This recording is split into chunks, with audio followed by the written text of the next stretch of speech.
10장 전도서 10장 8절부터 15절입니다.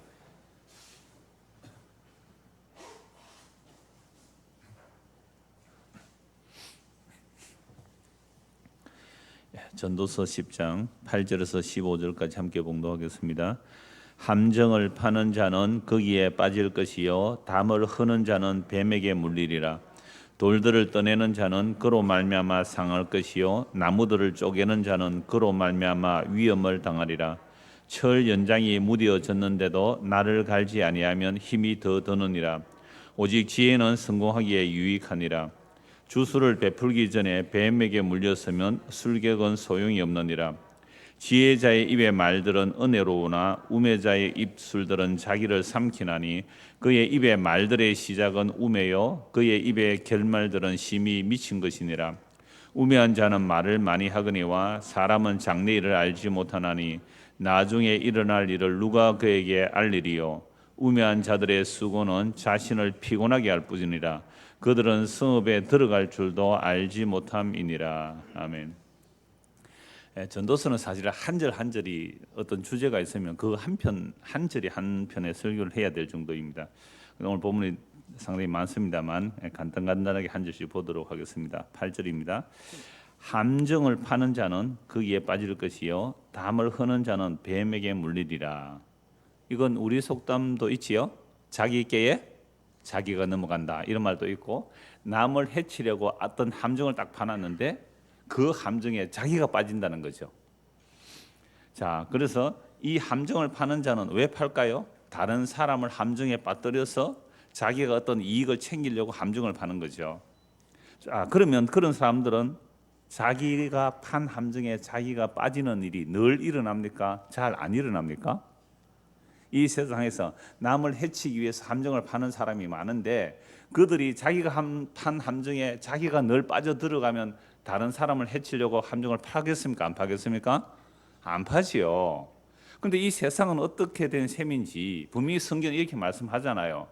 사람들이 어떤 남을 해치려고 함정을 파면 그게 자기가 빠진다고. 그런데 그런 일이 잘 안 일어나는 거죠. 많은 사람들이 남을 해치려고 사기를 치든지 온갖 함정을 파든지 해서 남을 해쳤다면 자기가 그 함정에 늘 빠지면 아마 이 세상에는 사기 치거나 함정 팔 사람이 아무도 없을 거예요. 그러니까 세상에는 함정 파는 사람들이 자꾸만 나오는 겁니다. 만약 함정 판 사람이 즉각적으로 자기가 그 일을 당한다면 누가 그 짓을 하겠어요? 우리가 죄를 짓는 것도 마찬가지죠. 죄를 지을 때마다 뭔가 하늘에서 벼락이 떨어진다든지, 죄 지면 오른손 하나 잘렸고 또 한 번쯤 왼손 잘려 나가고 말이죠. 손 아니면 손가락이 하나 잘리고 발가락 잘리고 이렇게 되면 누가 죄를 짓겠어요? 그런데 만약에 하나님께서 그렇게 즉각적인 보응을 하시면 이 세상에 살아남아 있을 사람이 한 명도 없습니다. 여러분은 모르겠는데 저는 아마 살아남지 못했을 거예요. 그러니까 이 세상은 하나님께서 오래 참고 봐주시는 거죠. 그러함에도 불구하고 하나님의 오래 참으심을 모르고, 야, 남을 한번 해쳤더니 아무 탈도 없고 네 탈도 없고 그냥 자기 이익을 챙기게 되는 거야. 자꾸만 심판하는, 남의 함정을 해치기 위해서 함정을 파는 거죠. 근데 이런 자들을 향하여 하나님은 영원한 심판을 마련하고 있습니다. 여러분 시편 9편을 한번 찾아보십시다. 시편 9편입니다.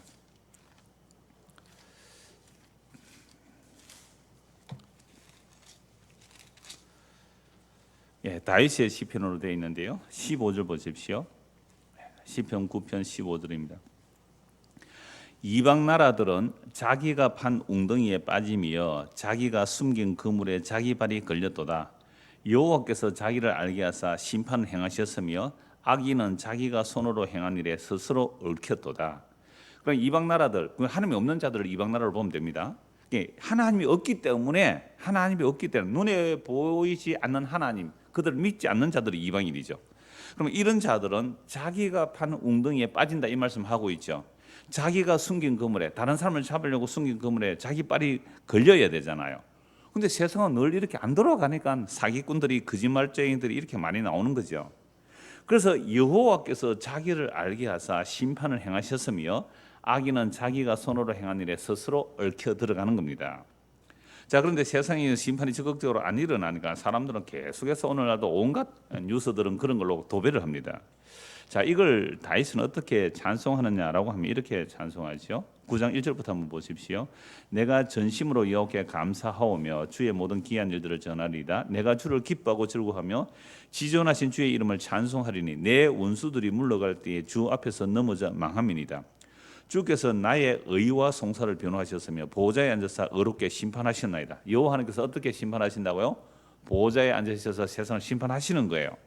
그래서 이방 나라들을 책망하시고 악인을 멸하시며 그들의 이름을 영원히 지우셨나이다. 원수가 끊어져 영원히 멸망하였사오니 주께서 무너뜨린 성읍들을 기억할 수 없나이다. 그럼 세상에 수많은 악한 자들을 심판하셔서 성읍을 무너뜨리는데 그 성읍을 무너뜨려진 게 기억할 수 없을 만큼 많다. 여러분, 세상 역사를 고대로부터 지금까지 쭉 살펴보십시오. 우리의 눈의 현실에서는 악인이 형통하고 즉각 벌을 안 받는 모습으로 보이지만 이 역사가 생기고 지금까지 악인들이 영원한 악인이 있습니까? 다 망했잖아요. 온 세상을 호령하던 그 독재자들이나 전제군주들이나 세상의 영호들이 다 어디 있습니까? 다 지금 성경에 보면 무덤에 가 있다 그래요. 서울에 가 있다 그래요. 그래서 그 무덤에서 악한 자들끼리 동창회하고 있다 이 말입니다. 그러니까 거기서 자기들끼리 알아보는 거죠. 야, 악한 자 너도 왔느냐? 너는 먼저 와 있었느냐? 근데 이러한 시각이 우리는 전체를 볼 눈이 없잖아요, 항상. 그러다 보니까 세상 사람들은 이렇게 심판을 하였음에도 불구하고 하나님의 심판이 없다라고 살아가는 자들, 이들이 이방인이란 말이에요. 그러니까 이방인이라는 것은 오늘 저와 여러분들이 교회당을 다닌다 할지라도 보이지 않는 하나님께서 지금도 살아계시고 심판하시고 악인의 오래 참으시는 이 하나님을 믿지 않는다면 우리는 뭐가 되는 거예요? 이방인이 되는 거죠. 그래서 영원히 지우셨다라고 말씀합니다. 6절 원수가 끊어져 영원히 멸망하였사오니 주께서 무너뜨린 성읍을 기억할 수 없나이다. 여호와께서 영원히 앉으심이여 심판을 위하여 보좌를 준비하셨나이다. 그러니까 여호와 하나님께서 영원한 하나님이잖아요. 그래서 영원한 하나님이 보좌를 준비했는데 뭘 위해서 보좌를 준비해놨어요? 심판을 하신다 이 말씀입니다.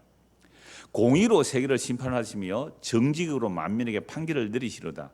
여호와는 압제를 당하는 자의 요새시요 환난 때의 요새시로다. 그러니까 함정을 봐서 남을 해치는 자들, 그들에 의하여 피해를 입은 자들 말이죠. 그 압제를 당하는 자들의 요새가 되시는 분이 여호와 하나님이라 이 말씀입니다. 여호와여 주의 이름을 아는 자는 주를 의지하오르니 이는 주를 찾는 자들을 버리지 아니하심이니이다. 너희는 시온에 계신 여호와를 찬송하며 그의 행사를 백성 중에 선포할지어다. 피 흘림을 신문하시는 이가 그들을 기억하시며 가난한 자의 부르짖음을 잊지 아니하시도다. 여호와여 내게 은혜를 베푸소서. 나를 사망의 문에서 일으키시는 주여 나를 미워하는 자에게서 받는 나의 고통을 보소서. 그리하시면 내가 주의 찬송을 다 전할 것이요 딸 시온의 문에서 주의 군을 기뻐하리다. 그러니까 이 전체를 보고 이제 14절, 15절, 16절 이 말씀이에요. 이방 나라들은 자기가 파는 웅덩이에 빠지며 자기가 숨긴 그물에 자기 발이 걸렸도다. 여호와께서 자기를 알게 하사 심판을 행하셨으며 악인은 자기가 손으로 행한 일에 스스로 옳게 했도다. 역사를 크게 보면 악인은 다 심판당했다 이 말이죠. 물론 몇 대 동안은 악인들이 형통할 수 있어요. 우리는 일제강점기를 지나왔기 때문에 그 친일파 후손들이 아직도 떵떵거리며 잘 살 수 있을 거예요.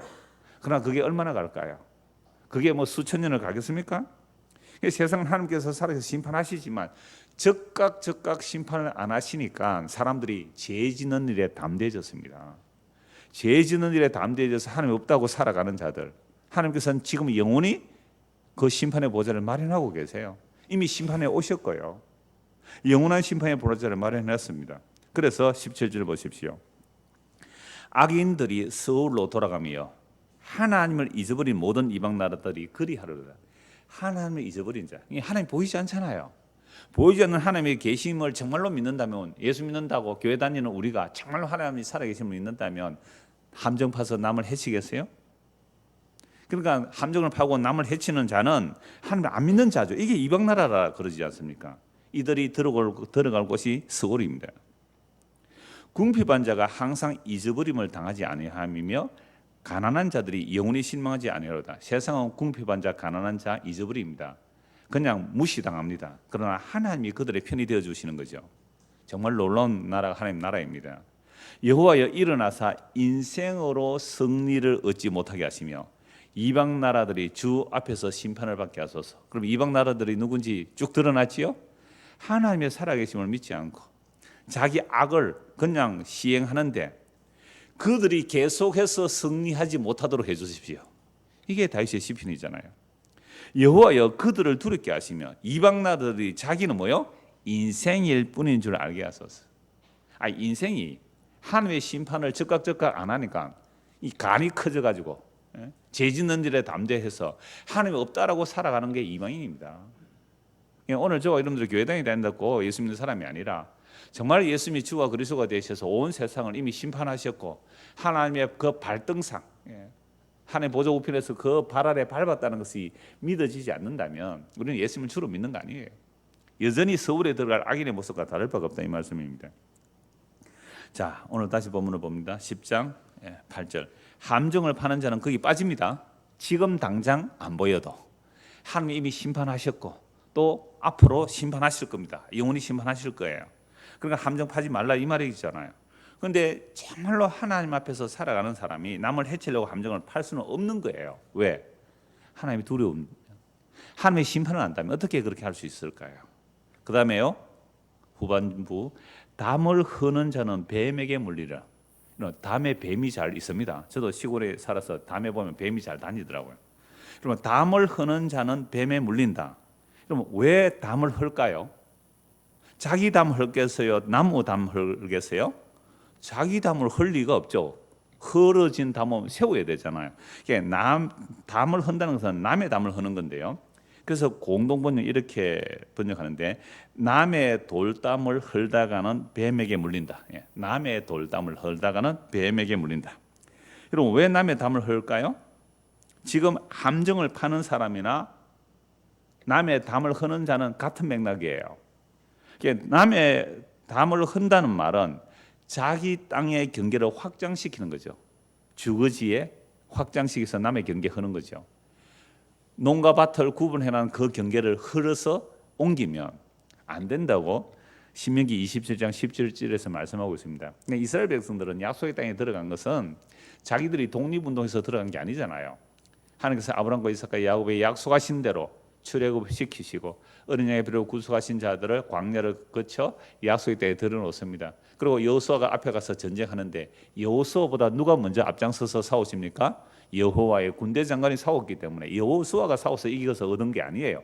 여호와께서 그들의 악을 물리치시고 그 땅을 자기 백성들에게 제비 뽑아 나누어 가졌단 말이에요. 제비 뽑아 나누어 가졌다는 말은 힘 있는 사람이라고 좋은 땅 차지하지 못하게 한 겁니다. 물론 많은 지파는 많은 땅을 차지하지만 작은 지파는 작은 지파대로. 그래서 땅을 다 나눠줍니다. 그런데 이 땅은 여호와 하나님께 것이기 때문에 땅을 사거나 팔거나 하지 못해요. 물론 경작권은 팔 수 있지만 언제라도 대물릴 수 있고 부자가 대물려 주지 못하면 또 자기 친척 부자가 있어서 대물려 주면 좋은데 그 형편도 안 되면 50년 만에 땅이 돌아오게 돼 있어요. 이건 이제 우리가 레위기 23장을 마치고 25장에 보면 이 내용 또 나옵니다. 그러니까 약속의 땅은요 부동산 투기를 못하는 땅입니다. 매매를 할 수 없는 것이죠. 그런데 어떤 사람이 몰래 담을 흘러서 자기 땅을 넓히면 어떻게 된다고요? 뱀에 물려야죠. 그 말을 하는 거죠. 그런데 나무 담 흘어서 자기 땅 넓히는데 뱀에 물리면 나무에 담 헐겠어요? 안 헐겠어요? 남의 담 헐 때마다 막 독사가 나서 확 물어가지고 죽었다 이러면 야 남의 담 헐지 마라. 자기 땅 확보하지 말라. 땅 넓히지 마라. 남의 경계 침범하지 말라. 이러면 누가 감히 남의 담을 헐겠어요? 그런데 헐어보니까 뱀이 안 나와요. 여러분 한국 전쟁 때에 그 서울 사람들도 뭐 북한 사람들도 남한으로 피난을 많이 했잖아요. 더 이상 갈 수 없는 곳이 어디예요? 부산이죠. 그래서 부산에 그 수정동 저도 좀 살은 적이 있습니다만은 그 수정동 뒤 산비탈에요. 피난 온 사람들이 움막지고 살았어요. 또 낮에는 일을 해야 되는 국제시장에 뭐 일을 하러 가죠. 자 그리고 집에 갈 때에 다른 사람이 침범 못하도록 자기 땅이 비록 아니지만 뭘 줄치고 갈까요? 말뚝을 박아서 새끼줄을 쳐놓고 갑니다. 요 우리 땅이라고. 물론 남의 땅이지만 어떻게 해요? 피난 와서 살려고 하니까 움막치고 사는데. 그런데 일하고 왔는데 저녁에 가니까 어떻게 해요? 그 새끼줄 누가 걷어가지고 다른 사람이 자기 땅을 침범했으면 어떻게 합니까? 자기 땅이 아닐지라도 정말 칼부림 납니다. 산이 나는 거죠. 그러니까 그런 식의 담을 한다고 생각해 보십시오. 약속의 땅 가나안 땅에서는 경계표를 옮기지 말라, 즉 남의 땅 침범하지 말라라고 했거든요. 그러면 뱀에 물린다 그랬습니다. 그런데 오늘날 이 대한민국의 현실은요, 약속의 땅이 아니지요. 약속의 땅 같으면 남의 경계 침범하면 어떻게 돼요? 뱀에 물려야 되잖아요. 그런데 약속의 땅이 아니라서 그런지 부동산 투기하는 자들이 뱀에게 물리기는커녕 부동산 투기 잘하니까 더 부자가 돼요. 여러분, 이런 세상을 하나님께 어떻게 하시겠습니까? 성경은 눈에 보이는 이 하늘과 땅이 불태워 사라진다고 하지요. 이런 베드로후서 3장에 나오지 않습니까? 지금 눈에 보이는 하늘과 땅이 사라져요. 그런데 사라질 이 땅을 차지하기 위해서 함정을 파고 남의 담을 헐고 불법으로 부동산 투기해서 자기 땅을 많이 챙기는 사람이 뱀에 물린다 이 말이죠. 그러니까 뱀에 안 물리니까 자꾸 거짓을 하는 거죠. 그러면 적어도 교회 다니는 오늘 우리들은, 그럼 저는 그런 생각, 이 설교 중에서 그런 생각이 들었는데요. 정말 대한민국의 교인이라는 사람들만 부동산 투기 안 해도, 교인들이라는 사람만 부동산 투기 안 해도, 교회가 부동산 투기만 안 해도, 그래도 부동산 광풍은 좀 4분의 1은 잠재워질 거예요. 왜? 예수 믿는 사람들이 한 4분의 1 된다니까. 아니, 불탈 땅을 탐하면 아까 계속 시편 9편에 누가 나오세요? 이방인들은 부동산 투기하고 살아라 그러세요. 왜요? 그들은 눈에 보이는 땅이 전부이니까. 적어도 예수를 믿는다는 것은 눈에 보이는 하늘과 땅이 불에 타야 살라지고, 믿습니까? 이럴 때 믿습니까? 해야죠 뭐. 베드로서 3장에 나오잖아요. 살라지고. 우리는 새 하늘과 새 땅이 있다는 것을 믿는 사람들이 예수 믿는 사람 아닙니까? 그럼 대한민국에 예수 믿는다는 사람이 1000만이 넘는다면서요. 이 1000만에 있는 사람들만이라도 부동산 투기 안 하는 거죠. 자기 경계, 남의 경계 안 넘어가는 거죠. 교회도 마찬가지고요. 그러니까 세상 사람들은 그렇게 하는 것이 당연하다고 봐요. 이방인들은 그렇게 하잖아요. 적어도 우리가 성경을 하나님의 말씀으로, 하나님의 계시로 믿는 사람이라면 그럴 수가 없는 거죠. 그래서 다시 8절을 보십시오. 함정을 파는 자는 거기에 빠질 것이요 담을 허는 자는 뱀에 물릴 겁니다. 그런데 문제는 뭐예요? 즉각 보응이 안 일어나니까, 이스라엘 나라에서도 즉각 보응이 안 일어나니까 계속 토지에 토지를, 전토에 전토를, 가옥에 가옥을 더하다가 나라 망했습니다. 북이스라엘 망했고 남유다 그렇게 망한 거예요. 여러분, 미국에서도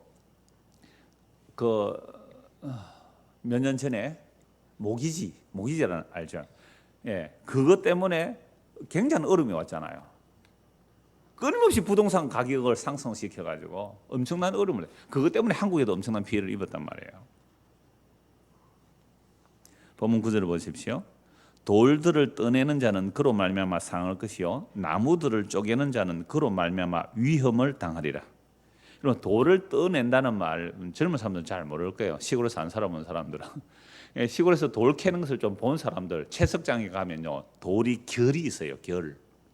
돌이 결이 있는데요.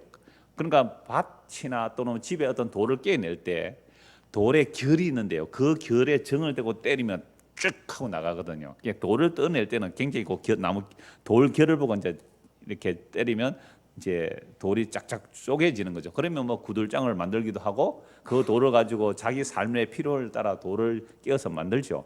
또 나무도 쪼개어서 사람의 필요를 따라 살죠. 그런데 돌을 떠내면 돌로 상하고, 나무를 쪼개면 나무로 말미암아 위험을 당하죠. 나무 쪽에다가 뭐 도끼가 날아갈 수도 있고, 그죠? 다칠 수도 있잖아요. 이거 왜 성경에 이런 말씀을 기록했을까? 여러분 생각해 보셨어요? 아니, 우리가 살아가려면 돌도 깨 와야 되고 나무도 쪼개 와야 되잖아요. 그럼 돌을 다루고 나무를 다루는 것이 우리가 일상적으로 살아가는데 꼭 필요한데, 그 살아가는 일인데 뭐가 있다고요? 상함이 있다 이 말이죠. 왜 이럴까요? 여러분, 에덴 동산에서는요, 해함과 상함이 없었습니다. 타락하고 나서 에덴 동산에서 쫓겨나니까요, 먹고 사는 것 자체가 고생입니다.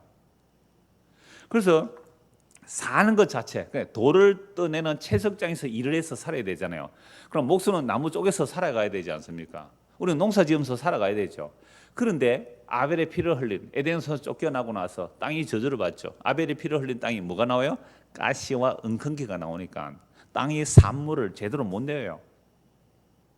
그러니까 농사 지어도 위험한 거죠. 노동하고 사는 거 위험합니다. 세상 사는 일이 다 힘들어요. 여러분, 극한 직업이라는 프로가 있더라고요.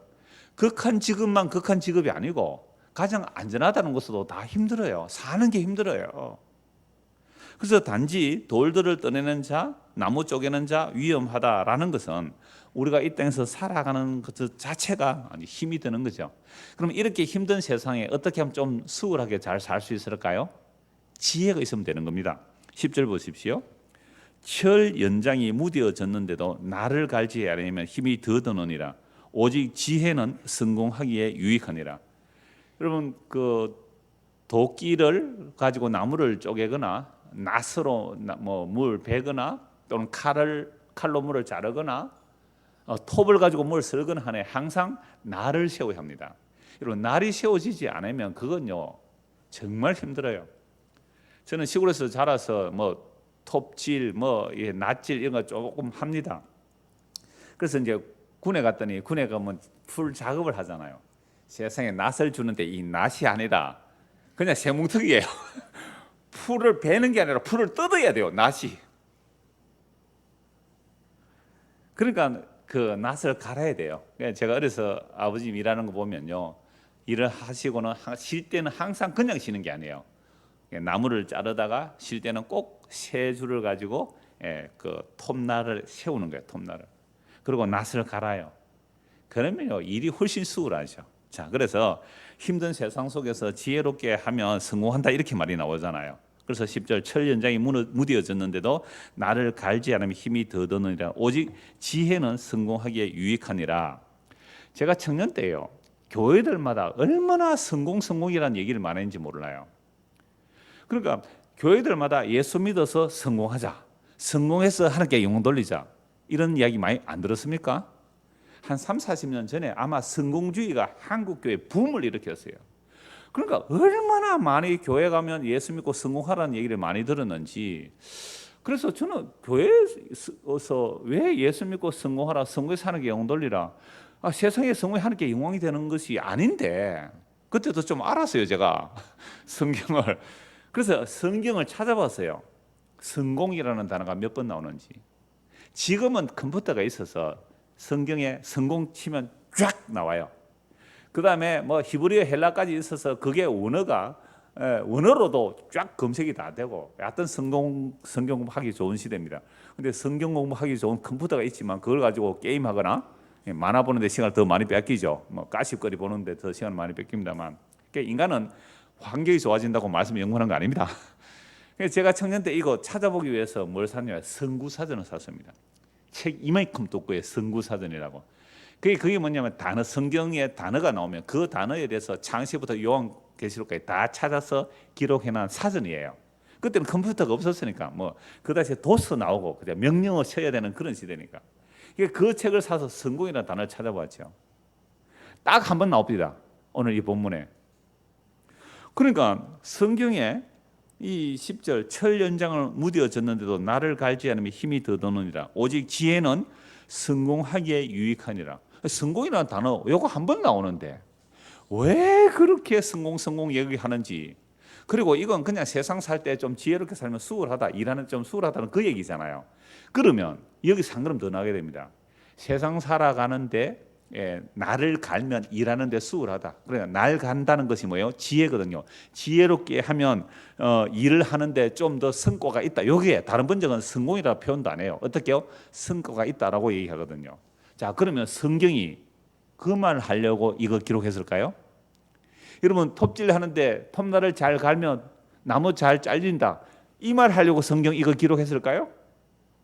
도끼를 가지고 나무를 쪼갤 때에 도끼 날이 잘 서야 나무가 잘 쪼개진다. 풀을 벨 때 낫을 잘 이렇게 갈아야 날이 서야 뭐 풀이 잘 베어진다. 이 말 하려고 성경 기록했을까요? 그런 내용은 어디 가서 사야 됩니까? 서점에 가서 처세술. 그죠? 여러분 서점에 제일 많은 책이 무슨 책인지 아세요? 처세술입니다. 세상 성공하는 방법이에요. 이건요 휴게소 가도 그런 책 많이 있어요. 인생 성공, 뭐 지혜, 뭐 중국의 고전에서 뭘 어떤 성공하는 처세술에 대한 책이 가장 많을 거예요. 그런 건 세상에서 봐야 되죠. 그렇다면 단지 삶의 지혜만 말할까요? 성경이 이걸 통해서 눈에 보이는 이런 지혜를 통해서 성경은 궁극적인 지혜를 말하죠. 궁극적인 지혜는 뭐예요? 성경에서 예수 그리스도잖아요. 길이요 진리요 생명이고 지혜라는 우리 이미 잠언서 8장에서 보았죠. 이 지혜가 천지를 창조한 지혜거든요. 그 지혜가 인격화되어서 막 소리를 지르지 않습니까? 그래서 이 지혜는 예수 그리스도를 증거해야 돼요. 단지 일 성공해라 이런 얘기 아니잖아요. 11절입니다. 주술을 베풀기 전에 뱀에게 물렸으면 술객은 소용이 없느니라. 공동번역 이렇게 되어 있습니다. 뱀을 홀리지 못하고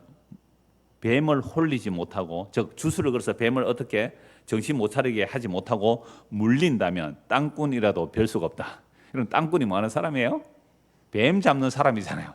땅꾼이 뱀을 싹 홀려가지고 탁 잡아야 되는데 이 독사를 제대로 홀리지 못해서 물리면 땅꾼이라도 소용없다. 이 성경이 참 재미있는 표현이죠. 주술을 베풀기 전에 뱀에게 물렸으면 술객은 소용없다. 여러분 인도 같은 데 보면요 코브라 상자에 넣고요 항어래요 피리를 삐리리 불면 어떻게 해요? 코브라가 오르서 막 이렇게 춤을 추잖아요. 그죠? 그럼 코브라를 그렇게 훈련했겠죠. 근데 이 피리 부는 주술사가 코브라에게 물려버리면, 그죠? 물려버리면 어떻게 돼요? 뭐 피리고 뭐 장사고 뭐 주술이고 아무것도 안 통하는 거잖아요. 그래서 이걸 또 생각해 봤거든요. 왜 성경이 또 이걸 또 기록해 놨을까? 뱀에게 물려버렸다면, 독사에게 물렸다면 뱀을 다루는 자가 아무 소용이 없죠. 여러분 맹독을 가진 뱀은요 물리면 그냥 죽잖아요. 코브라라든지 뭐 킹코브라 이런 것 얼마나 독이 강해요. 우리나라도 독사의 독 물리면 죽어요. 그런 독사에게 이미 물려버렸다면 뭐가 소용이 없어요? 주술이 소용없다. 즉 약이 소용이 없다 이 말입니다. 뭐 옛날일수록 요즘은 뱀 이렇게 물려도 이렇게 뭐 어떻게 응급처치해서 살기도 하는데 진짜 맹독에 물리면 죽거든요. 그러면 이스라엘 백성들이 광야에서 불평하다가 뭐가 나와요? 불뱀이 나오잖아요. 그 뱀에 물려서 죽어갔거든요. 그러니까 뱀에 물려버렸으면 살 방법이 없잖아요. 그런데 놀랍게도 살 방법이 있었어요. 모세가 노뱀을 만들고 높이 달았단 말이에요. 그거 쳐다보면 살았어요. 뱀에 물려보면 살 방법 없어요. 다 죽어요. 그리고 예수님께서 내가 들리면, 모세가 노뱀을 든 것처럼 내가 들리면 내가 그인 줄 너희로 알게 하고 너희에게 영원한 생명 주겠다고 예수님께서 요한복음에서 말씀하고 계시죠. 그러니까 뱀에 물리기 전에 방비를 해야 되는데 문제는 아담과 하와가 이미 뱀에 물려버렸잖아요. 그러니까 우리는 창세기 3장 이후의 사람들입니다. 그러니까 아담과 하와가 이미 뱀의 독에 전염이 되어버려요. 맹독이 들어갔어요. 고칠 방법이 없습니다. 이미 독사에 물려버리는데 고칠 방법, 주술이 소용이 없는 거예요. 그래서 창세기 3장 14절 15절 제가 읽어드리겠습니다. 여호와 하나님이 뱀에게 이르시되 네가 이렇게 하였으니 네가 모든 가축과 들의 모든 짐승보다 더욱 저주를 받아 배로 다니고 살아있는 동안 흙을 먹을지니라. 내가 너로 여자와 원수가 되게 하고 내 후손도 여자의 후손과 원수가 되게 하리니 여자의 후손은 내 머리를 상하게 할 것이요 너는 그의 발꿈치를 상하게 할 것이니라 하시고. 우리 너무 잘 아는 내용이잖아요.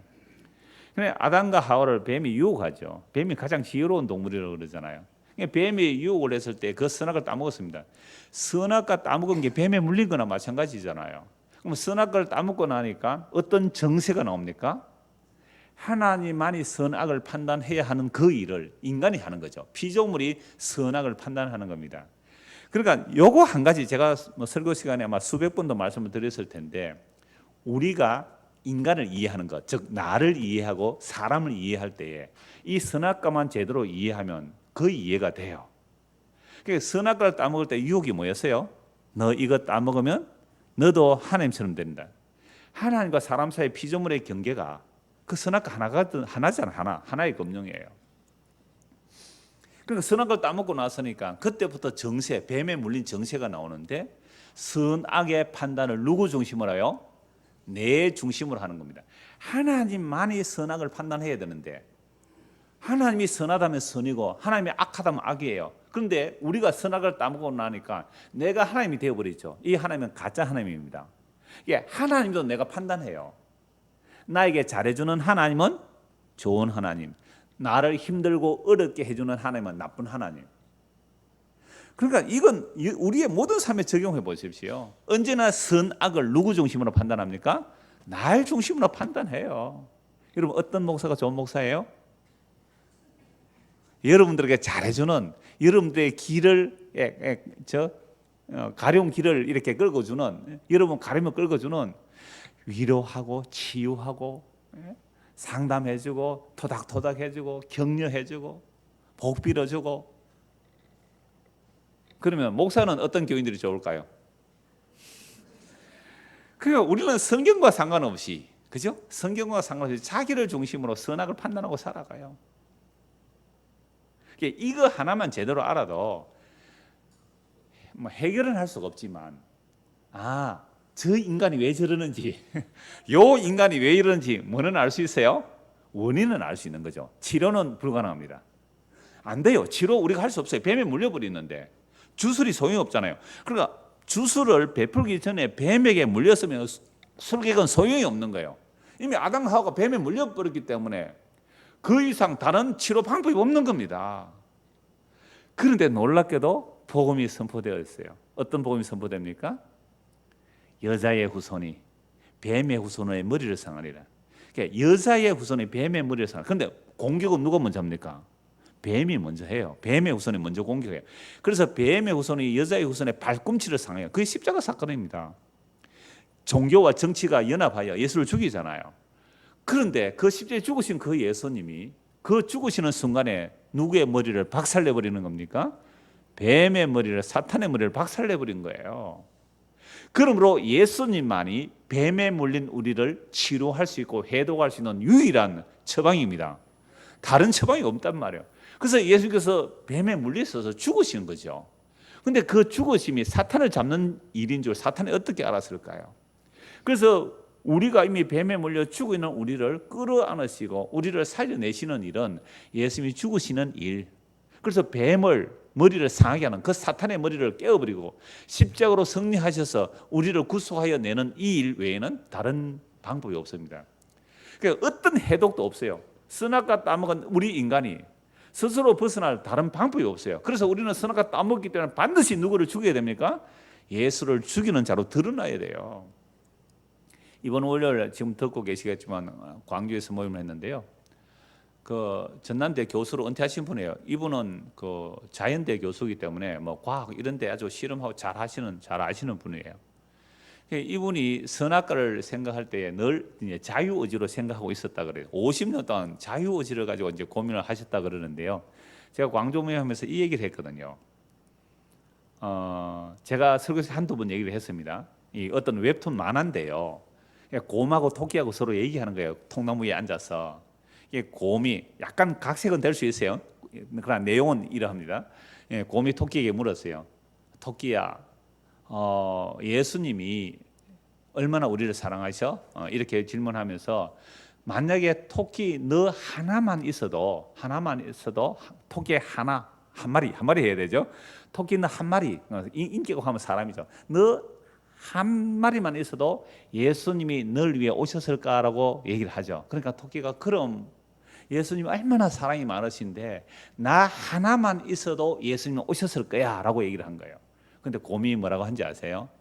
그러면 예수님은 누가 죽이지? 토끼가 손가락으로 해요. 그러면 내가 죽여야 되네? 아시겠죠? 정말로 여러분 한 명만 이 지구에 있다 할지라도 정말 하나님이 사랑하셔서 여러분을 살리러 오셨단 말이에요. 그런데 딱 한 명 있어도 예수님 오셨겠죠. 그런데 그 예수님 오시면 누가 죽여야 돼요? 누가 죽여야 돼요? 내가 죽여야 되잖아요. 교수님이 이 얘기를 듣고서는 그 50년 동안 고민했던 자유의지, 그냥 선악과는 뭐 자유의지를 가지고 따먹을 수도 있고 안 따먹을 수도 있고 이러면 해석이 안 돼요. 그건 반드시 내가 선악과 따먹어야 돼요. 그래야 내가 누구 죽이는 자가 됩니까? 예수 죽이는 자로 드러나야 돼요. 그래서 항상 복음은, 사도들이 전한 복음은 이거예요. 너희가 십자가에 못 박아 죽인 예수를 하나님이 주와 그리스도가 되게 하셨다고요. 그 오늘 언약을 따라 책이 왔습니다. 그 출판사 사장님 다 맡겼는데요.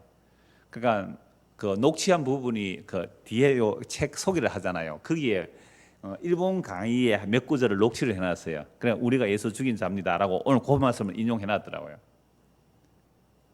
그러니까 내가 예수 죽인 자로 드러나는 것, 이게 우리를 치유하기 위해서, 그러니까 뱀의 독에서 구원하여 내게 오신 복음의 내용이에요. 근데 이거 아니면 아직도 예수님의 십자가에 죽으심의 사건이 뭔지, 내가 뱀에 물려서 정말 그 맹독을 주입받아서 선악 판단을 내 중심으로 하고 있는 이 죄가 뭔지를 모른다 이 말입니다. 그래서 주술을 베푸기 전에 뱀에 물렸으면 수경 소용이 없지만 이미 뱀에 물린 우리들을 구원하시기 위하여 하나님이 사람이 되셔서 그 뱀의 후손의 발꿈치를 상하신 그 십자가의 죽으심만이 그 사탄을 무너뜨리고 승리하셔서 이기셔서 우리를 끄집어내는 거예요. 이게 여러분 십자가의 신비예요. 그래서 마가복음에 나중에 이제 십자가 지는 장면이 나옵니다만 그 십자가에서 다루다는 그 장면이 너무너무 놀라운 거예요. 그 모든 사탄의 악들을 그 십자가로 다 끌어와서 못 박아버리는 거예요. 그래서 골로새에 보면 십자가에 우리가 율법에서 우리 분리해요. 근데 그걸 십자가에서 못 박고 제거하고 지워버리고 십자가로 승리했다 그래요. 그러니까 십자가가 사탄, 그 뱀 완전히 박살내버린 거잖아요. 그래서 예수의 십자가 안에 있는 자는 다시는 뭐가 없어요? 정죄가 없다. 그 사탄, 그 뱀의 유혹에 넘어간 아담의 후손의 그 죄악이 다시는 영향력을 끼치지 못하는 곳, 이게 예수 그리스도의 십자가 아니라 이 말이죠. 그래서 정죄함이 없는 겁니다. 12절입니다. 12절에서 13절. 지혜자의 입의 말들은 은혜로우나 우매자의 입술들은 자기를 삼키나니 그의 입의 말들의 시작은 우매요 그의 입의 결말들은 심히 미친 것이니라. 여러분 지혜자의 입의 말은 은혜로 시작됩니다. 그런데 어리석은 자, 우매자, 어리석은 자의 입술들은 자기를 삼킨다라고 말하죠. 어리석은 자들의 말들은 시작부터 뭐예요? 어리석음이죠. 결말은요? 심히 미친 짓이죠. 왜 이렇게 될까요? 왜 이렇게 될까요? 뱀에 물려서 그래요. 우리가 선악과를 따먹고 난 이후에 인간들이 나오는 지혜는요, 전부 인과율입니다. 그죠? 전부 인과율. 선악과를 따먹고 난 이후에 인간의 지혜라는 것은 전부 선악 체계를 가지고 인과율로 지혜를 삼습니다. 그러니까 내가 노력하면 노력한 것만큼 얻는 것이죠. 물론 이건 하나님께서 일반 법칙으로 주신 것도 맞아요. 에덴 동산에서 은혜로 살았어요. 에덴에서 쫓겨나서 노동해서 먹고 살아라 하는 거 맞습니다. 그래서 노동해서 먹고 사는 것도 하나님께서 우리에게 불쌍히 여기신 은혜예요. 심은 대로 거두는 것도 맞지요.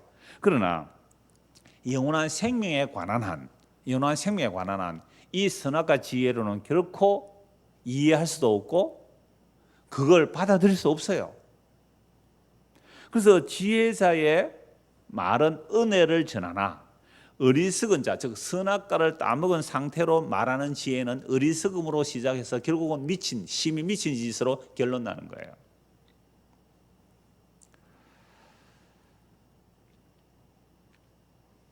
그래서 성경은 맹인이 맹인을 인도하면 둘 다 구덩이에 빠진다 그러잖아요. 저도 말을 하는 사람이잖아요. 그것도 하나님의 말씀을 전하는 사람이잖아요.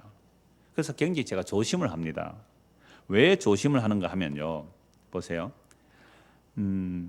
내가 내 욕심에 이끌려 교회를 성장시켜야 되겠다. 그리고 멋진 예배당 하나 지어야 되겠다라고 한다면 여러분들의 행위를 끌어내는 설교를 할 수밖에 없어요. 인과율적인 또는 인과율이 아니라 할지라도 여러분 하나님의 은혜를 얼마나 크게 은혜를 받았습니까? 예수님의 십자가의 사랑이 얼마나 큽니까? 영원히 지옥 가야 할 우리의 죄로 위해서 예수님이 십자가에 죽어 있었습니다. 그런데 우리가 예수를 위하여 이 정도밖에 못합니까? 이거는 행위를 드러내라는 게 아니라 뭘 강조한 것 같아요. 얼핏 보면 십자가 은혜를 굉장히 강조하는 것 같아요. 그렇게 잘하는 목사님이 계시더라고요. 야, 정말 처음에 나용 보면 십자가 목도 쉬신 분이, 나이도 많으신 분이 얼마나 십자가 은혜를 강조하는지 몰라요. 근데 끝에 가니까 뭐예요? 그런데 추석이라고 집에 감히? 대충 아시겠죠? 누구시지? 그러니까 거기는요, 헌신 충성 봉사 얼마나 열심히 하는지 몰라요. 여 구역장들 계시죠? 교회가 무슨 밥을 해줘요? 구역장이 알아서 하세요. 그럼 매주일에 구역장이 구역원들 밥 해줘야 돼요. 야, 우리도 그렇게 하면 좋겠죠? 구역장들 다 사표낼 겁니다, 지금. 그건요, 앞에 십자가 은혜와 지옥 가지 않고 예수의 십자가를, 예수님의 공로로 우리가 천국 가게 됐다, 그걸 너무너무 강조하는데 끝에는 가서 뭐라고요? 이런 행위를 도출시켜내더라고요. 그런데 제가 그런 설교하지 않으려고 주의를 해요. 은혜에서 은혜로 가야 되거든요. 믿음에서 믿음으로 가야 되고요. 안 그러면 어떻게 되느냐? 우리 지난주 오전에 말씀 봤잖아요. 갈라디아서 3장에 보면 모든 율법을 항상 지켜 행하지 아니하면 저주 아래 있는다 그랬잖아요. 도대체가 우리가 예수를 믿는다고 하면서도 나에게 예수 믿고 나서 나의 어떤 행위를 1%라도 내야 구원 얻는다고 한다면 이거 가짜예요. 그건 저주 아래 밀어넣는 거란 말이죠. 그래서 제가 설교할 때 굉장히 조심하는 게 이거예요. 은혜로 시작했다가 행위로 마칠까 봐. 다른 말로 하면 성령으로 시작했다가 육체로 마칠까 봐. 이걸 제일 조심하는 거예요. 그래서 은혜에서 은혜로 가야 돼요. 성령으로 시작하면 성령으로 가요. 그러면 성령으로 시작했다는 것은 은혜거든요. 그래서 다시 보십시오. 12절. 지혜자의 입의 말들은 은혜로우나. 그러면 은혜롭다는 말은 어디로 가야 돼요? 은혜에서 은혜로 가야 되죠. 그런데 어리석은 자의 입술, 이방이죠. 이들은 시작도 어리석은 말인데 결말은 심히 미친 짓으로 간다 이 말이죠. 오늘 어떤 자매 문자가 왔습니다. 주일에 일이 있어서 그런 제가 종종 해요. 주일날 만약 일하게 되면 수요일날 예배 드리면 되잖아요. 그래서 근데 이분이 멀리서 이제 버스를 타고 와야 되니까 지금 듣고 있을 거예요. 문자를 이렇게 했어요. 너무 멀고 또 몸이 좀 안 좋아서 못 오겠다고 문자를 하면서 이렇게 말했어요. 돈 버는 일에는 어떻게 해서라도 가는데 교회 가는 일은 좀 힘들다고 이 핑계 저 핑계 대면서 가지 않으니 천국 못 가는 것이 맞네요. 이렇게 왔어요. 그럼 제가 뭐라고 답을 해야 되겠어요? 그래, 니는 하나님보다 돈을 사랑하니 지옥 가는 게 마땅하다. 제가 이렇게 답을 했다면 뭐가 될까요? 행위주의예요. 그래서 제가 이렇게 문자를 보냈어요.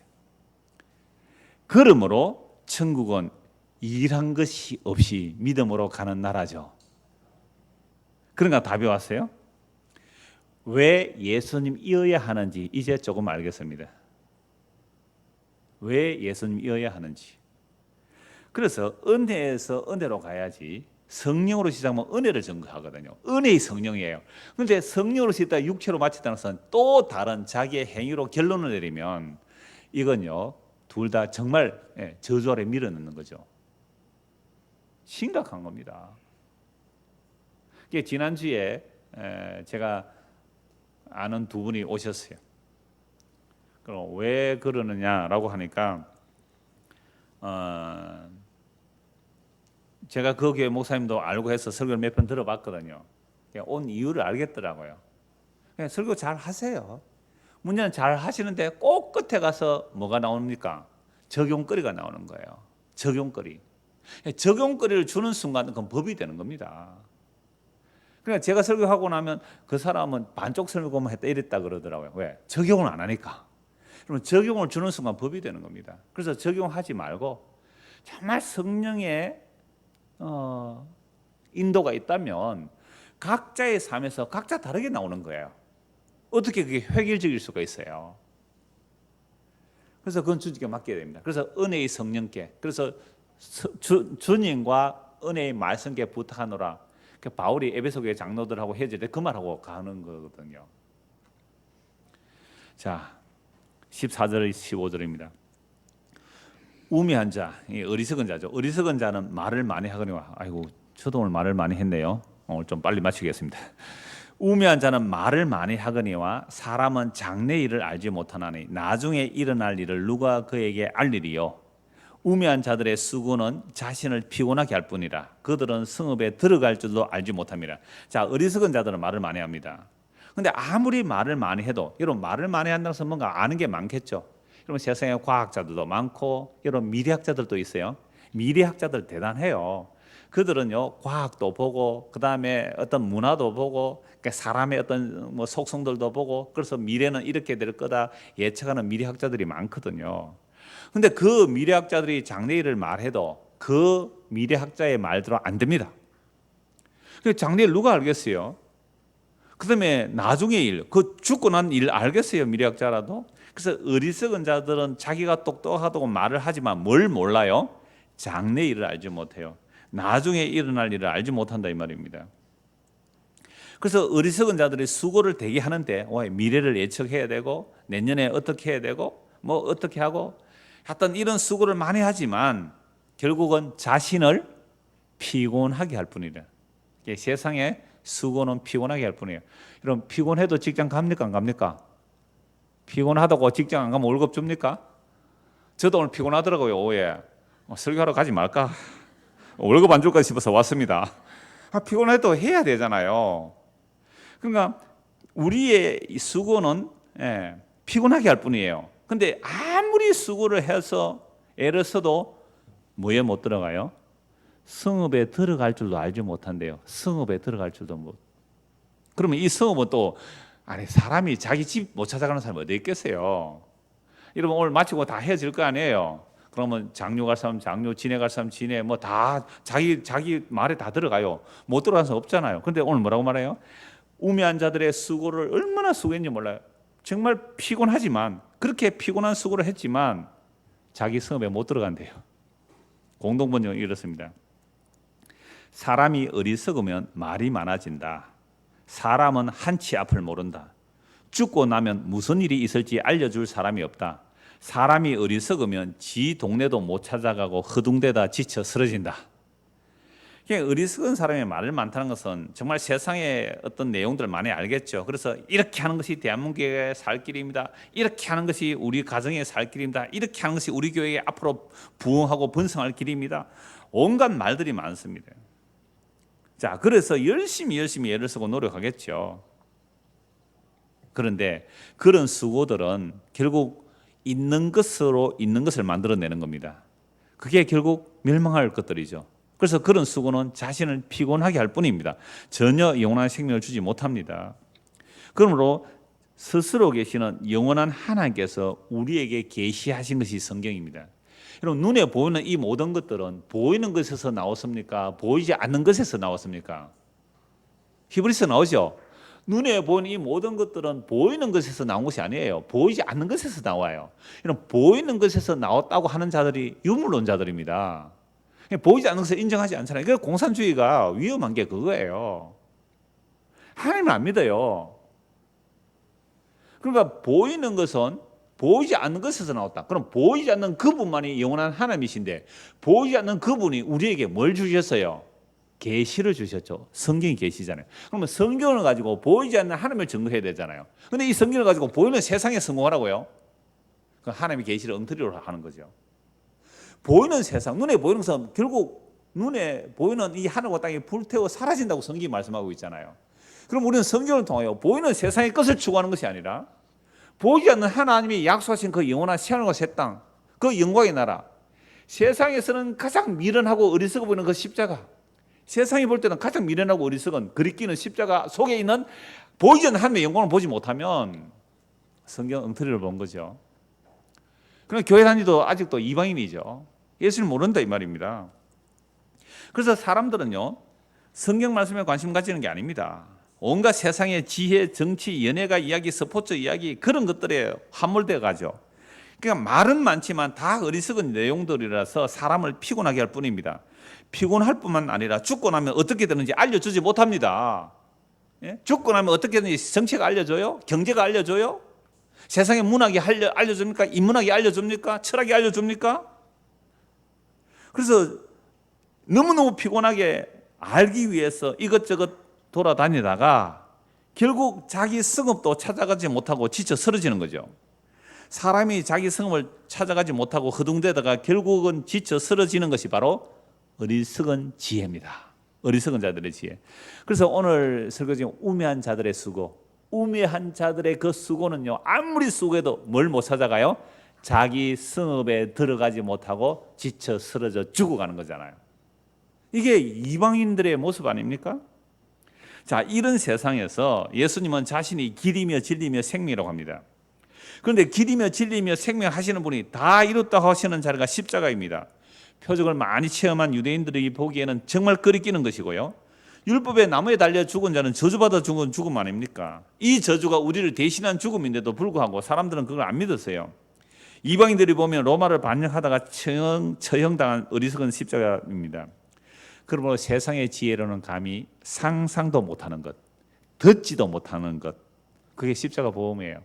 그래서 우리 차재성 교수님이 지금 두 분이나 우리 교회에서 특강을 하셨는데 2년 전에도 말씀했고 우리가 2주 전에도 말씀한 내용이 뭐예요? 이 성경은 사람의 아이디어로는 결코 나올 수 없는 내용입니다. 하나님으로부터 오신 분, 하나님만이 이 말씀을 전할 수 있는 겁니다. 그래서 예수 그리스도가 하나님인가? 그래서 그리스도는 하나님입니다. 이 얘기를 하는 거예요. 도대체가 인간의 아이디어와 상식으로는 이런 말씀을 하실 수가 없다는 겁니다. 그래서 그 영원하신 하나님이 참 지혜이며 영원한 생명이신데, 문제는 세상의 시각으로 보면, 이방인들이 볼 때는, 유대인들이 볼 때는 너무나 거리끼고 미련하고 어리석어서 아무도 그 십자가 앞으로 가지 않는 거예요. 예수님만이 길이고 진리고 생명이잖아요. 그 미련하고 어리석은 십자가만이 영생의 길이거든요. 그게 영생의 문이거든요. 아무도 그 지혜를 찾지 않아요. 세상에 성공하는 지혜를 찾고, 불타 없어질 것들, 낡아 사라질 것들, 들어서 폐기 처분되어야 할 것들, 그걸 구하는 지혜들은 얼마나 어마어마한 돈을 투자합니까? 그래서 우주선까지 쏘아 올리잖아요. 왜요? 지구 멸망할 거 알거든요. 지구 멸망하고 나면 자원이 다 고갈되면 어떻게 살까? 제2의 지구를 찾아서 천문학적인 돈, 그러니까 지금 돈 제일 잘 번다는 회사들이 정부 회사들이거든요. 그 정부 회사들이 전부 다 우주 개발합니다. 왜요? 우주 개발하면 제일 돈 되거든요. 그러면 돈 한 1,000억쯤 되는 사람이 있어요. 1,000억쯤 자기 재산이, 아니 1,000억은 얼마 안 되네요. 1조쯤 되는 사람이 있다고 합시다. 1조쯤 되는 사람이 있어요. 그런데 지구가 멸망한대요. 지구가 멸망한대요. 그러면 1조 되는 재산가가 얼마 주고 우주선 타려고 할까요? 제2의 지구가 있다면 9,000억을 주고도 우주선 타려고 하죠. 왜? 거기 가서 1,000억 가지고 살면 되잖아요. 그러니까 머리 좋은 사람들은요, 결국 우주를 개발해도 그건 지구의 확장일 뿐입니다. 그러니까 이 지혜를 얻기 위해서 세상 사람들은 오늘도 뭐예요? 공부해라, 공부해라. 뭐 과학대가 어떻고, 뭐가 어떻고, 물리학이 어떻고. 그 지혜가 결국은 피곤하고 피곤해서 영원한 본향을 찾는 길 앞에서 쓰러져 죽어가는 겁니다. 다음 주가 추석입니다. 많은 사람들이 고향 찾는 일로 분주할 겁니다. 그러나 우리의 본향은 이 땅의 본향이 아닙니다. 이 땅의 고향이 아니죠. 자, 그래서 다시 14절 15절 다시 보십시오. 어리석은 사람은 말을 많이 하거니와 사람은 장래 일을 알지 못하나니 나중에 일어날 일을 누가 그에게 알리리요. 어리석은 자들의 수고는 자신을 피곤하게 할 뿐이라 그들은 성읍에 들어갈 줄도 알지 못합니다. 이 성읍이 그냥 자기 동네 찾아가는 것이겠어요? 그래서 공동문장 다시 읽어드립니다. 사람이 어리석으면 말이 많아진다. 사람은 한치 앞을 모른다. 죽고 나면 무슨 일이 있을지 알려줄 사람이 없다. 사람이 어리석으면 지 동네도 못 찾아가고 허둥대다 지쳐 쓰러진다. 이게 인류의 모습이에요.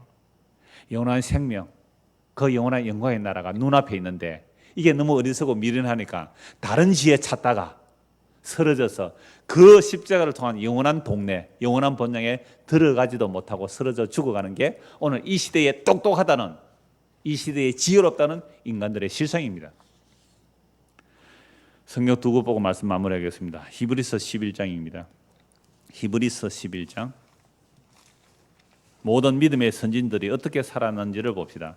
이들은 정말로 본향을 찾아갔거든요. 정말로 영원한 그 자기 동네 찾아갔단 말이에요. 자기 동네. 아무리 지혜로운 사람도 영원한 동네 그 못 찾아가서 쓰러지는데 믿음의 사람들만, 히브리서 11장에 나온 이 믿음의 사람들은 그 고향을 찾아갔어요. 히브리서 11장 13절입니다. 이 사람들은 히브리서 11장에 다 믿음의 사람들이죠. 믿음이 주체입니다. 믿음으로 믿음이 그 사람을 만들어낸 거예요. 이 사람들은 다 믿음을 따라 죽었으며 약속을 받지 못하였으되 그것들을 멀리서 보고 환영하며 또 땅에서는 외국인과 나그네임을 증언하였으니 그들이 이같이 말하는 것은 자기들이 본향 찾는 자임을 나타냅니다. 그들이 나온 바 본향을 생각하였더라면 돌아갈 기회가 있었으려니와 그들이 이제는 더 나은 본향을 사모하니 곧 하늘에 있는 것이라. 이러므로 하나님이 그들의 하나님이라 일컬음 받으심을 부끄러워하지 아니하시고 그들을 위하여 한 성을 예비하셨느니라. 여러분, 세상의 선악과 땀과 인간들의 지혜로는 뭘 못 찾아가요? 그 한 성, 더 나은 본향, 하나님이 예비한 그 성에 못 들어가고 다 지쳐 쓰러져요. 왜요? 십자가라는 그 길은 너무나 미련하고 어리석어 보이니까. 그래서 다 쓰러져요. 똑똑하다는 사람들, 세상에 박사라는 사람들, 천재라는 사람들, 세상에 썩어질 것 구하다가 지쳐가지고 결국은 그 영원한 문 앞에 들어가지 못하고 쓰러져 죽어가는 게 인생들입니다. 내일 어떻게 알아요? 죽은 이후에 일을 어떻게 해요? 보이지 않는 세상 어떻게 알아요? 다 쓰러져 죽잖아요. 근데 누구는 이 길을 찾아가세요? 믿음의 사람들. 그래서 믿음은 하나님의 은혜의 선물입니다. 하나님의 은혜의 선물로 믿음이 주어진 사람들은요, 더 나은 본향을 찾아가요. 그래서 구약 사람들은 다 그 더 나은 본향을 가는 그 길을 바라보고 있었는데 누구 바라보세요? 예수님. 그래서 예수님은 아브라함이 나를 보고 기뻐했다 그랬잖아요. 다윗이 날 보고 주라 그랬다고요. 예수님보다 2000년 전에 아브라함이 예수님을 바라보았어요. 예수님보다 1000년 전에 다윗이 그리스도를 주라고 고백했어요. 그게 십자가로 구원한 믿음의 사람들이에요. 이제 십자가 이후에 2000년 지난 오늘 우리예요. 그럼 오늘 우리가 진짜 지혜가 뭐예요? 사람들이 보기에는 미련하고 어리석은 십자가의 지혜가 구원 얻는 자들은 하나님의 능력이 되는 그 십자가의 지혜란 말이에요. 그 십자가 안에 영원한 본향의 문이에요. 그게 나는 양의 문이다 그랬잖아요. 예수님이 영원한 문의 문이에요. 그 영원한 본향의 문이에요. 그 문에 들어가는 자, 이게 믿음의 사람들이죠.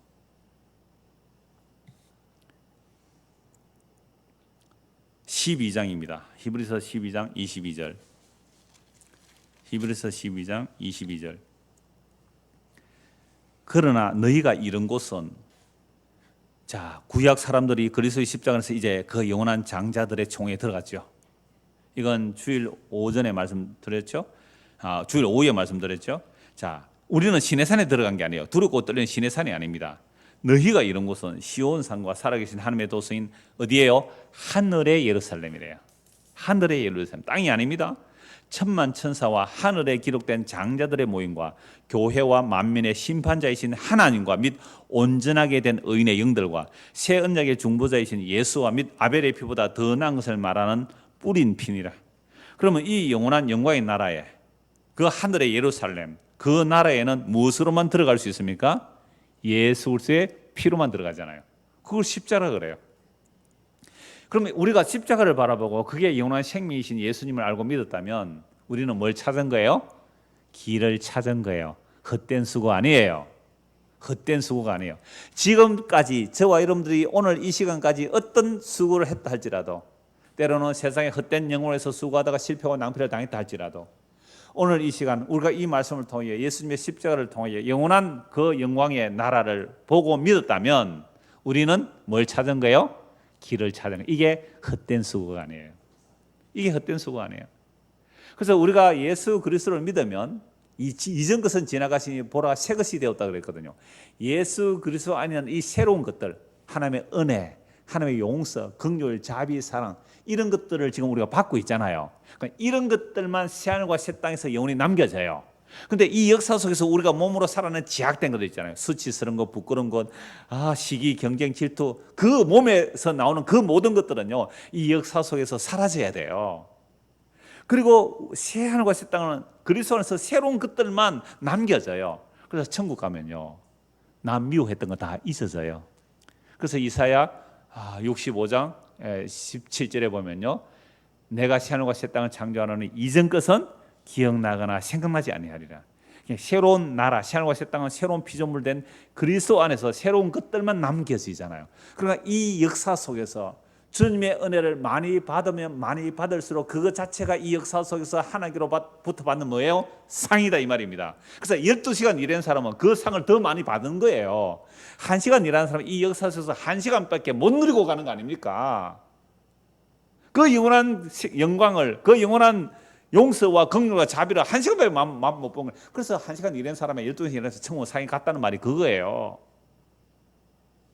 그러니까 여러분들 헛된 수고하지 말고 예수님의 십자가로 이루어진 그 신비를 알고 믿고 가는 이 걸음이 진짜 헛된 수고가 아니에요. 자, 그래서 25절 보십시오. 25절. 너희는 삼가 말씀하신 일을 거역하지 말라. 땅에서 경고하신 일을 거역한 그들이 피하지 못하였거든. 하물며 하늘로부터 경고하신 일을 배반하는 우리일까 보냐. 모세 경고들 받았고 거역한 사람 심판받았는데 하늘로부터 오신 분 예수님의 말 안 듣고 너 어떻게 되겠느냐 이 말입니다. 그때에는 시내산에서는 소리가 땅을 진동하였거니와 이제는 약속하여 이르시되 내가 또 한 번 땅만 아니라 하늘도 진동하리라. 예수님 오시면 땅만 아니라 하늘도 사라집니다. 이 또 한 번이라 하시면 진동하지 아니하는 것을 영존하게 하기 위하여 진동할 것들 곧 만드신 것들 옛 하늘과 옛 땅 사라진다 이 말입니다. 변동될 것을 나타내십니다.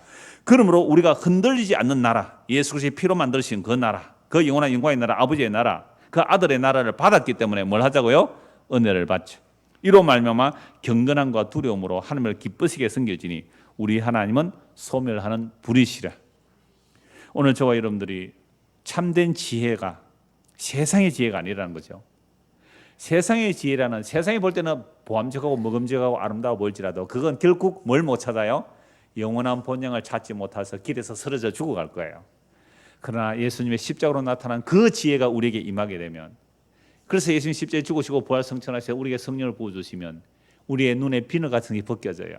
그래서 성경의 계시를 통하여 예수님이 약속하신 그 나라 그 피로 만들어놓은 그 십자가로 만든 그 나라를 바라보고 오늘도 이 본향을 향하여 믿음으로 걸어가게 될 것입니다. 이 은혜가 저와 여러분에게 임하기를 소원합니다. 기도합니다. 하나님 아버지 흔들리고 무너질 것들 흔들어 버리려고 우리에게 고난을 주십니다. 그러므로 고난이 성도에게는 복입니다. 그 고난 통하여 흔들리지 않는 영원한 나라 바라보게 하시고 믿게 하셨다면 이것이 영원한 영광의 나라를 얻은 자들입니다. 이 놀라운 은혜를 가지고 세상에 담대하게 믿음으로 살아가는 우리 모두가 되도록 은혜를 베풀어 주시옵소서. 예수 그리스도를 받들어 기도드리옵나이다. 아멘. 우리 땅의 원들은 잠시 목양실에 모여